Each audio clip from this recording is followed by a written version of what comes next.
శక్తి తైలాభిషేక ఆరాధన ప్రతి నెల 2వ బుధవారం. సమయం ఉదయం 9 గంటల నుండి. స్థలం airport road, quarry market, Renuka apartment దగ్గర, రాజమండ్రి. ప్రార్థనా శక్తి తైలాభిషేక ఆరాధన ప్రతి నెల 2వ గురువారం. సమయం ఉదయం 10 గంటల నుండి. స్థలం సుబ్బలక్ష్మి కళ్యాణ మండపం, railway new colony, Srikanya theatre, Visakhapatnam. ప్రార్థనా శక్తి తైలాభిషేక ఆరాధన ప్రతి నెల 2వ శుక్రవారం. సమయం ఉదయం 10 గంటల నుండి. స్థలం కాపు కళ్యాణ మండపం, NFCL రోడ్, RTO ఆఫీస్ పక్కన, RR నగర్, కాకినాడ. విజయవాడ పరిసర ప్రాంత ప్రజలకు ముఖ్య గమనిక. నవంబర్ 1వ తేదీన జరగవలసిన ప్రార్థనా శక్తి తైలాభిషేక ఆరాధన తుఫాను ప్రభావం వల్ల నవంబర్ 15వ తేదీకి మార్చబడింది.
యేసయ్య నామములో మీకు వందనాలు తెలియపరుస్తూ ఉన్నాను. ఈ దినము వరకు దేవుడు సిద్ధపరిచిన వాగ్దానాన్ని మనం స్వాధీనపరచుకుందాం. పరిశుద్ధ గ్రంథంలో నుండి జకర్యా గ్రంథం 8వ అధ్యాయము 13వ వచనం ద్వారా ప్రభు మీ కుటుంబాన్ని దర్శిస్తూ ఉన్నారు.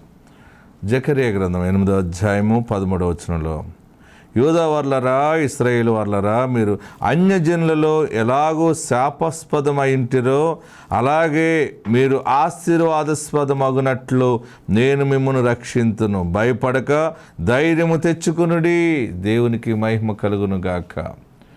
ఓ యూదా వార్లరా, ఇశ్రాయేలు వార్లరా, మీరేమి భయపడకండి. ఇంతవరకు ఆ మనుషులు ఎదుట ఎలాగ శాపాస్పదంగా ఏది చేసినా శపించబడిన వారుగా ఉన్నట్టున్నారే. ప్రతి కార్యం అనుకున్నట్టు జరగకుండా, ప్రతి పని కూడా మరి దీవెన లేకుండా శాపముతో నింపబడిన కార్యాలను మీరు చూశారు కదా. ఇక మీదట నేను మిమ్మల్ని ఆశీర్వదిస్తున్నాను, భయపడకండి, ధైర్యంగా ఉండండి. ఎక్కడ శాపాస్పదమయ్యారో అక్కడే ఆ మనుషుల మధ్య మిమ్మల్ని ఆశీర్వాదాస్పదముగా మార్చుచున్నాను. శాపమును ఆశీర్వాదంగా మార్చేవాడు యేసు దేవుడు. దేవునికి మహిమ కలుగును గాక. ఈరోజు యెహోవా దేవుడు వారితో మాట్లాడుతున్న మాట ఈరోజు ప్రభు మనకు బయలుపరుస్తూ ఉన్నారు. ఏ జనుల మధ్య నువ్వు శాపముగా జీవితము కొనసాగించేవో, అన్నీ కోల్పోయి అందరి చేత అవమానము పొంది ఉమ్మి వేయబడ్డావో, వెలివేయబడ్డావో, త్రోసివేయబడ్డావో, వారి మధ్యనే దేవుడు నిన్ను ఆశీర్వాద స్తంభముగా నిలబెడుతున్నాను అని చెప్తా ఉన్నారు. భయపడద్దు. ఇంతకాలము శ్రమలు భరించావు, ఇంతకాలము కష్టాలు భరించావు, అయిపోయింది. దేవుడు ఈ దినము నీతో ప్రత్యేకంగా మాట్లాడేది ఏంటంటే, నేను నిన్ను బ్లెస్ చేస్తున్నాను. ఎక్కడ అవమానపడ్డావో, ఎక్కడ అన్నీ కోల్పోయావో, ఎక్కడ అన్యాయం జరిగిందో పారిపోవద్దు. ఊరు వదిలి పారిపోవలసిన పని లేదు, పట్టణం వదిలి పారిపోవలసిన పని లేదు, ఇల్లు వదిలి పారిపోవలసిన పని లేదు. నీ దేవుడు నీ తోడుగా ఉన్నాడు. నీ దేవుడు నీకు తోడుగా ఉన్నాడు, నీతోనే ఉన్నాడు. గొప్ప కార్యములు నీ ద్వారా జరిగించుచున్నాడు. ఆత్మ నీకు తోడైండును గాక. God bless. వాక్య భాగంలోకి వెళ్దాం ప్రియులరా. అందుకనే నేను ఉండగానే మీరందరూ నిండు ఆశీర్వాదాలు పొందేసుకోవాలి. తైలాభిషేకానికి వచ్చి అందరూ రిసీవ్ చేసుకోవాలి. ఈరోజు వర్తమానం ఏంటంటే, నీకు అడ్డుగా ఉన్న దానిని దేవుడు తొలగిస్తున్నాడు. తొలగించటమే కాదు, దాన్ని కాల్చి బూడిది చేస్తున్నానని మాట్లాడుతున్నాడు. ఈరోజు వర్తమానం అదనమాట. యెహోషువ గ్రంథము 6వ అధ్యాయము 1 నుండి చదువుదాం. ఇశ్రాయేలీలు ప్రజలు చూడండి, ఐగుప్తు నుండి ప్రయాణమయ్యారు. ప్రయాణమై దేవుడు మోషే ద్వారా కొంత ప్రాంతం నడిపించారు. తర్వాత దేవుడు యెహోషువను ఎన్నుకున్నాడు. యెహోషువ నాయకత్వంలో మరి ఇజ్రాయేల్ దేశానికి దగ్గరగా వచ్చేసారు. బాగా గమనించండి, దగ్గరగా వచ్చారు. వారు ఇజ్రాయేల్ దేశానికి దగ్గరగా వచ్చి, ఇశ్రాయేలీలు అప్పటికే చాలా ప్రయాణం చేసి వచ్చారు. అయితే అక్కడ ఎరుకో పట్టణం ఉంది. ఏ పట్టణం ఉంది? ఎరుకో పట్టణం ఉంది. ఆ ఎరుకో పట్టణములో ఉన్నటువంటి రాజు, ఎరుకో పట్టణంలో ఉన్నటువంటి సైన్యం అంతా కూడా వారిని వెళ్ళనివ్వకుండా వారికి డోర్ క్లోజ్ చేశారు. ఈ ఇశ్రాయేలీలు మన దేశం మీదకి వెళ్ళకూడదని వారు బంద్ చేశారు. బంద్ చేస్తే అప్పటికి ఆ దేశము ఎంతో పచ్చగా, ఎంతో దీవెనకరంగా ఉంది. అక్కడ ఒక లోయ ప్రాంతం ఉంది. ఆ పెద్ద లోయ ప్రాంతం అంతా కూడా బహు దీవెనల వనముగా ఉండేది. అది బోళ్ళంత ఆదాయం వచ్చేది. ఆ దేశం అంతా కూడా ఖర్జూరపు చెట్లు ఎక్కువ ఉంటాయి, ఇసుక నేలే. నేను మొన్న ఆ ప్రాంతాన్ని దర్శించాను. ఎరుకో దేశానికి వెళ్ళాను, ఎరుకో ప్రాంతాన్ని దర్శించాను. అప్పుడు ఎరుకో పట్టణాన్ని దర్శించినప్పుడు నేను చూసి, ఎందుకు ఈ దేశం ఈ ప్రాంతం ఎలాగైపోయింది? ఆ ప్రాంతం అంతా కూడా ఖర్జూరపు చెట్లే ఉన్నాయి. మన కొబ్బరి చెట్లు ఎలా ఉన్నాయో వారికి ఖర్జూరపు చెట్లు ఉన్నాయి. ఈ ప్రాంతాన్ని నేను ముమ్మారు దర్శించాను. ఎరుకో పట్టణానికి వెళ్ళాను నేను. ఇశ్రాయేలీలు ఎలాగా ఎరుకో పట్టణం దగ్గరికి వచ్చారో చూశాను. ఆ ఎరుకో పట్టణంలో వారికి బాగా డబ్బు ఉంది. వారికి చాలా బలమైన వారు ఉన్నారు. అక్కడ చాలా యుద్ధ వీరులు ఉన్నారు. అద్భుతమైనటువంటి వనరులు ఉన్నాయి. అక్కడ అన్నీ ఉన్నాయి. వారు ఏం చేశారంటే ఆ పట్టణానికి పెద్ద గోడ కట్టుకున్నారు. వారు ఏం కట్టారు? పెద్ద గోడ. ఆ గోడ ఎలాంటిదంటే ఎరుకో కోట గోడ ఒక రథము గోడ మీద వెళ్తుంది అనమాట. ఏంటి? ఆ రాజు రథము ఆ గోడ మీద పరిగెత్తుకుంటూ వెళ్తుంది. అది అంత వెడల్పు ఉన్నటువంటి గోడ అది. అయితే ఆ గోడకి పెద్ద గేటు పెట్టారు. ఇశ్రాయేలీలు ప్రజలు ఆ ఎరుకోని దాటి ఇజ్రాయేల్ దేశం వెళ్ళాలి, ఆ పట్టణాన్ని దాటాలి. వారు ఇశ్రాయేలీలు ప్రజలు వస్తున్నారని చెప్పి ఆ పట్టణంలో ఉన్నటువంటి వారు ఒక ప్రణాళికను రూపొందించి గేటు క్లోజ్ చేశారు. బార్డర్లో ఉన్నటువంటి గేటు మూసేశారు. అప్పుడు యెహోషువ బాధపడ్డాడు. యెహోషువ కొంతమందిని వేగుల వారిని వెళ్ళి చూసిరారా అంటే చూసి వచ్చి ఇలాగుంది అలాగుందని చెప్పారు. అయితే వారు డోర్ క్లోజ్ చేసేసారు. మనం వెళ్ళటానికి లేదు. ఇంతకాలము మనం ప్రయాణము చేసి వచ్చేదంతా వ్యర్థమైపోయింది అన్నప్పుడు యెహోషువ దేవుని సన్నిధిలో ప్రార్థన చేశాడు. దేవా, నువ్వు వాగ్దానం చేసిన వాడు కదా, నీ వాగ్దానాన్ని బట్టి మేము ఇన్ని సంవత్సరాలు నడిపించబడ్డాం. మరి దగ్గరలోకి వచ్చాక ఇక్కడ కంఠంలో ముళ్ళులాగా ఇక్కడ ఆగిపోయింది మా ప్రయాణం. చూడండి, ఈ సంవత్సరంలో దేవుడు మరలా నిన్ను దర్శిస్తున్నాడు. ఇంతకాలము అన్ని పనులు జరిగినాయి, లాస్ట్లో ఆగిపోయినాను అనుకుంటున్నావు కదా, నీతో సూటిగా దేవుడు మాట్లాడుతూ ఉన్నాడు. ఎరుకో పట్టణ గోడ క్లోజ్ చేసేసారు. ఆ డోర్ క్లోజ్ అయిపోయింది. అప్పుడు యెహోషువ నాయకుడిగా ఉండి దేవుని సన్నిధిలో ప్రార్థన చేశాడు. ప్రార్థన చేస్తే దేవుడు బయలుపరిచిన మాట ఏంటంటే, చూడండి, ఇందులో రెండో భాగాన్ని కూడా మనం ఈరోజు ధ్యానం చేయబోతా ఉన్నాం. చదవండి, 6వ అధ్యాయము 1 నుండి. ఆ కాలమున ఇశ్రాయేలీల భయము చేత ఎవడును వెలుపలికి పోకుండాను లోపలికి రాకుండాను ఎరుకో పట్టణ ద్వారము గట్టిగా మూసివేయబడెను. అప్పుడు యెహోవా యెహోషువతో ఇట్లా నేను చూడుము. చూడండి, మొదటి వచనంలో ఏమన్నాడంటే ఎరుకో పట్టణ ద్వారము గట్టిగా మూసివేయబడెను. ఎవడో తీయలేనంతగా గట్టిగా డోర్ క్లోజ్ అయిపోయింది. డోరు మూసివేయబడింది. ఇన్ని సంవత్సరాలు ఐగుప్తు నుండి మనం నడుచుకుంటూ వచ్చాం.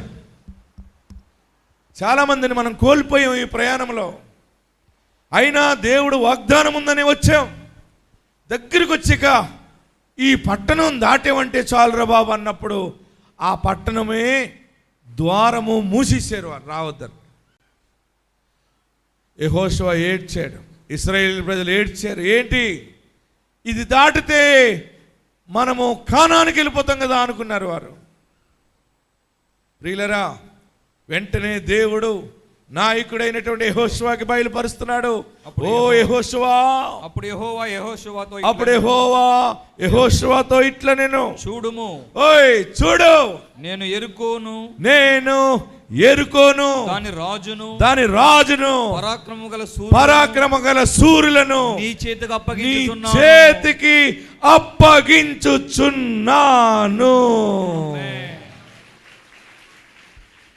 కొన్ని పరిస్థితులు ఎలా ఉంటాయంటే కళ్ళతో చూస్తే భయం వేస్తాయి, ఆయన వాగ్దానాలు చెవులారా వింటే ధైర్యం వస్తుంది. మనం ఏది నమ్మగలం ఇప్పుడు చెప్పండి? విన్నది నమ్ముతామా, చూసింది నమ్ముతామా? చెప్పాలి. మీకు కళ్ళ ముందు ఏముంటుంది? అప్పు ఉంటుంది. చెవులోకి వచ్చేది ఏముంటుంది? అప్పు లేదు, ఏమి లేదు, నువ్వు అప్పిస్తావు, నిన్ను అప్పిచ్చువానిగా చేస్తానన్నది చెవులోకి వెళ్తుంది. కళ్ళ ముందేమో పెద్ద భారమైన అప్పు ఉంటుంది. నువ్వు దేన్ని నమ్ముతావు చెప్పాలి? హలో, నీ కళ్ళ కనపడిందే నమ్ముతావు. నీ కంటికి కనపడేది శరీరంలో ఉన్న రోగము రిపోర్ట్ వచ్చింది, ఆ రిపోర్ట్ నీకు సంబంధించింది కాదు, నిన్ను స్వస్థపరచువాడిని నేనని ఆయన చెప్పాడు. దేన్ని నమ్ముతాం చెప్పాలి? గట్టిగా చెప్పరే. మనం మానవులం కనుక చూసి భయపడిపోతుంటాం, దాన్ని నమ్ముతాం. చూడక నమ్మిన వాడు ధన్యుడు అన్నాడు ఆయన. హల్లెలూయా. చూసి నమ్మిన వారి కంటే చూడక నమ్మిన వాడు ధన్యుడు. ఆమేన్. గట్టిగా హల్లెలూయా చెప్పండి, ఇంకా గట్టిగా హల్లెలూయా చెప్పండి, ఇంకా గట్టిగా హల్లెలూయా చెప్పండి. ద్వారము ముయ్యబడింది చివర్లో. ఈ మాసము నీ డోరు ఓపెన్ అయిపోతుంది అంతే. ఆయన అంటున్నాడు, డోరు మూయబడిందయ్యా అని ప్రార్థన చేస్తే యెహోషువ, అప్పుడు యెహోషువతో ఇట్లా నేను చూడుము, నేను గట్టిగా చదవండి అందరూ కూడా, నేను ఎరుకోను దాని రాజును, ఆమేన్, పరాక్రమ గల సూరులను నీ చేతికి అప్పగిస్తాను. డోర్ కాదురా, డోర్ వేసినోడిని కూడా నీ చేతికి అప్పగిస్తాను. ఎంతమంది శత్రువులు ఉన్నారో అందరిని నీ చేతికి అప్పగిస్తాను. ఈరోజు వాగ్దానం ఏంటంటే నీ చేతికి అప్పగిస్తున్నాడు. మొయ్యబడిన ద్వారాలు నీ చేతికి అప్పగిస్తున్నాడు. దేవుడు వాగ్దానం నాతో మాట్లాడాడు దేవుడు అని నమ్మితే చేతుల పైకి ఎత్తి గట్టిగా చప్పట్లు కొట్టాడు. హల్లెలూయా, హల్లెలూయా, హల్లెలూయా, హల్లెలూయా. ద్వారము మొయ్యబడుతుంది. ఈ సేవ ప్రారంభం నుంచి ఎన్నో యుద్ధాలు కళ్ళతో చూసి ప్రార్థన ద్వారా జయించి ఇక్కడ మీ ముందు నిలబడ్డాను. నేను హైదరాబాద్లో దేవుడు హైదరాబాద్ వెళ్ళమన్నప్పుడు వెళ్ళాను. ఒక చోట ప్రార్థన ప్రారంభించుకోండి అని చెప్పారు వారు. అక్కడ ఒక స్టూడియో ఉంది, అక్కడ ఆరాధన ప్రారంభించాం. ఆరాధన ప్రారంభించడానికి ఎవరైనా మనలాగా ఇక్కడ ప్రార్థన అడితే నలుగురు వచ్చి కూర్చుని ప్రాంతం అది. సిటీలో ఎవరు వస్తారు? అందరూ కూడా ధర్మశాస్త్ర పండితులే ఉంటారు. అక్కడ సడన్గా ప్రార్థన అడితే రండి అంటే కూడా ఎవడు రాడు. నేను పాస్టరమ్మ నా చిన్న పిల్లల్ని వేసుకుని అక్కడ కూర్చుని ప్రార్థన మొదలెట్టాను. ఒక ఇద్దరు మనుషులు వచ్చారు, వారితో సేవ ప్రారంభిస్తారు. అలాగే ప్రార్థన చేస్తూ ప్రవచిస్తున్నాను. వీరు నలుగురికి చెప్పారు. నలుగురికి ఇసాకు పాస్టర్ గారు వాగ్దానం ద్వారా పుట్టాడు, ఆయన ప్రార్థిస్తే గొప్ప కార్యాలు జరుగుతున్నాయని ఈ తల్లి బిడ్డ చెప్తే అనేక మంది వచ్చారు. సెక్రటరియట్ల ఆఫీసర్స్ వచ్చారు, మంచి మంచి ఆఫీసర్లు వచ్చి కూర్చుని మాకు ఏం జరుగుతుందో చెప్పండి అన్నారు. ప్రభువా రాక ఏళ్ళు వచ్చారు, వచ్చిన వెంటనే మాకేం జరుగుతుందో చెప్పమంటున్నారు. ఏం చెప్పాలి వీళ్ళకన్నాను. నేను చెప్పింది నువ్వు వాళ్ళకి చెప్పే అన్నాడు ఆయన. ఆమేన్, హల్లెలూయా. నేను ఆ భార్య భర్తల్ని ఈరోజు జ్ఞాపకం చేసుకుంటే ఆశ్చర్యం వేస్తుంటుంది. ప్రభువా, ఆధారం లేదు నాకు. హైదరాబాద్ వెళ్ళమన్నా వచ్చాను, ఇక్కడ ప్రజలు ఇలాగున్నారు, టకప్పులు చేసుకున్నారు, చదువుకున్నవారు, జ్ఞానవంతులు, వీరి ముందు బలహీనుణ్ణి నేను ఎలా సేవ చేయాలన్నప్పుడు ఆయన అన్నాడు, నా ఆత్మ నీ మీద ఉంచుతున్నాను, ప్రవచించన్నాడు. అంతే. 4 ఫ్యామిలీలు వచ్చినాయి. నేను అన్నాను, మీకు ఏం జరుగుతుందో చెప్పడం కాదు, మీరు ఏమనుకుని వచ్చారో కూడా చెప్తా, మీకు ఏం జరుగుతుందో చెప్తా. సోది కాదు, జరిగిపోయింది జరగబోయేది చెప్పేది. ఆత్మ సంబంధమైన వాగ్దాన వాక్యం మీకు వస్తుంది. మీరందరూ ఎలాగుండండి, ఓ ఫ్యామిలీని నిలబెట్టి కళ్ళు మూసుకుంటే వారి ముందు దేవుడు నాకు చూపిస్తున్నాడు, వారి జీవితంలో ఏ విషయం కొరకు ఎదురు చూస్తున్నారో అది నేను వారికి ప్రకటించడం జరిగితే వారు ఉన్న చోటనే నిలబడిన వారు మోకరించి ఏడవటం మొదలుపెట్టారు. వారు ఏడుస్తూ ఉన్నప్పుడు దేవుని ఆత్మ అనేక మాటలు ఇస్తూ ఉంటే వారు ఇంకా ఆశ్చర్యకరంగా మారిపోయారు. ఏంటి ఈ మనుషుడు, ఈ దైవజనుడిలో నుండి దేవుడు ఇంత స్పష్టంగా మాట్లాడేదేంటి? నాకు నా భార్యకి తప్ప ఈ లోకంలో ఎవరికీ తెలియదు మా సమస్య. ఈ దైవజనుడిగా ఎవరు చెప్పారంటే పరిశుద్ధాత్ముడు చెప్పాడని చెప్పి వారు సంఘానికి విశ్వాసులుగా మారారు. ఇంకో భార్య భర్తలు ఇద్దరు వచ్చారు. వారి సమస్య ఏంటో దేవుడిని అడిగాను, దేవుడు చెప్పాడు, వారికి చెప్పేశాడు. వారు ఏడవటం మొదలుపెట్టారు. చివరికి వచ్చిన 4 కుటుంబాలకి 4 ప్రవచన వాక్కిచ్చాను. వారు మళ్ళీ ఆదివారం ప్రార్థన ప్రారంభించేటప్పటికి మొదటి ప్రార్థనకే వచ్చి కూర్చున్నారు భయభక్తులుగా, సండే స్కూల్ పిల్లల్లాగా. దేవుని ఆత్మ పనిచేసినప్పుడు అక్కడ క్రియ జరుగుతుంది. ఆమేన్, హల్లెలూయా చెప్పరే. వారు ఏం చేశారంటే సెక్రటరీలు ఇంకా పెద్ద ఆఫీసర్ని తీసుకొచ్చారు. చివరికి ఎవరూ లేరనుకుంటే మా సంఘం అంతా ఆఫీసర్ల సంఘం అయిపోయింది, పెద్ద పెద్ద ఉద్యోగస్తుల సంఘం అయిపోయింది. ఈరోజు మా ఆరాధన బహుబలముగా జరుగుతూ ఉంది. ఎక్కడ కష్టం వస్తుందో, ఎక్కడ భయంకరమైన డోర్ క్లోజ్ అయిపోతుందో అక్కడే దేవుడు బలమైనటువంటి కోటని చేతికి అప్పగిస్తాడు. నమ్ముతారా?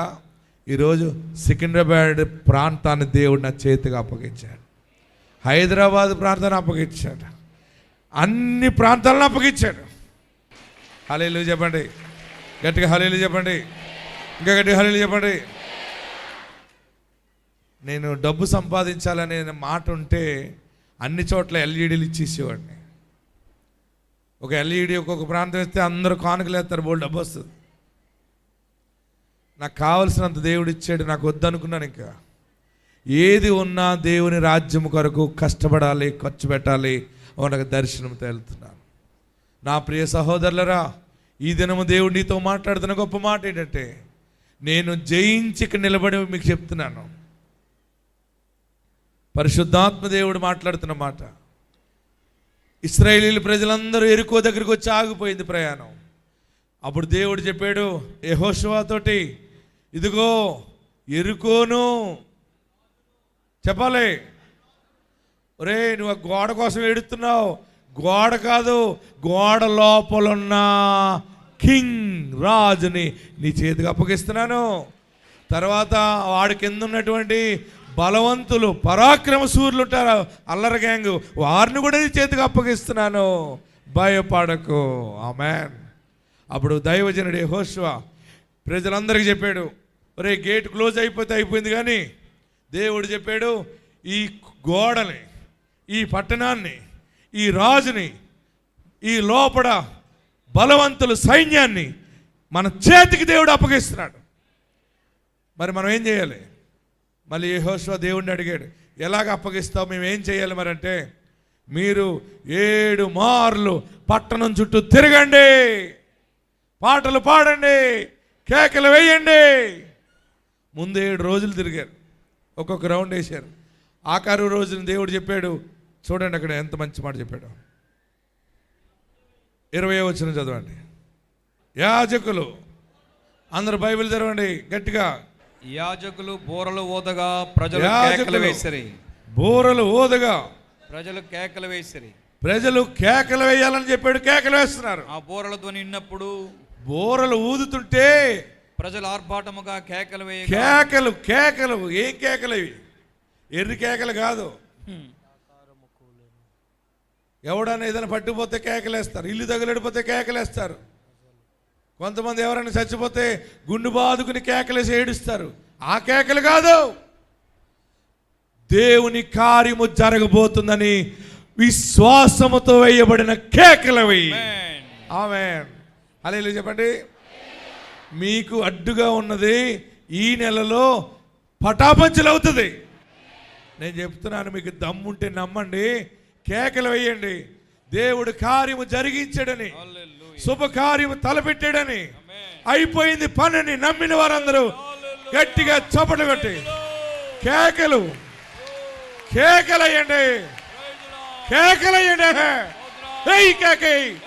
నిరీక్షణతో కూడిన కేక, నిరీక్షణతో కూడిన కేక. గర్భఫలం వచ్చిందని కేకై, ఇల్లు కట్టామని కేకై, ఉద్యోగం వచ్చిందని కేకై, పెళ్లి కుదిరిందని కేకై, దేవుడే రక్షణ ఇచ్చాడు కేకలై.